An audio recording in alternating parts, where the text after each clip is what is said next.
आजची सकाळ काहीतरी वेगळी आहे, कारण आज आम्ही आलो आहे त्र्यंबकेश्वरमध्ये आणि हे वातावरण चक्क पावसाळ्यात नसून उन्हाळ्यामध्ये आहे। किती छान वातावरण झालं आहे ना। त्याच्यानंतर आम्ही हॉटेलमध्ये जाऊन मस्त असे आंघोळ वगैरे करून मंदिरामध्ये दर्शनासाठी रांग लावली आणि मंदिरामध्ये एकानंतर एक अशी वेगवेगळे हॉल होते।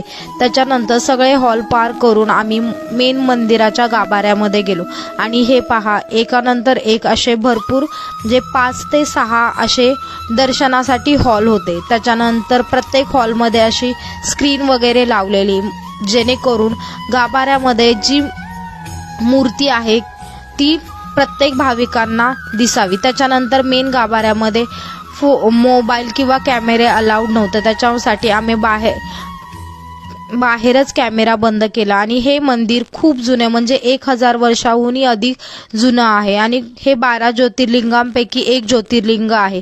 त्याच्यानंतर आम्ही कुशावर तीर्थाच्या तिथे गेलो। तिथे मस्त असे हात पाय वगैरे धुवून मस्त असे तिथे पूजा वगैरे केली। त्याच्यानंतर आम्ही जेवण वगैरे करून, नाश्ता वगैरे करून परतीच्या प्रवासाला निघालो।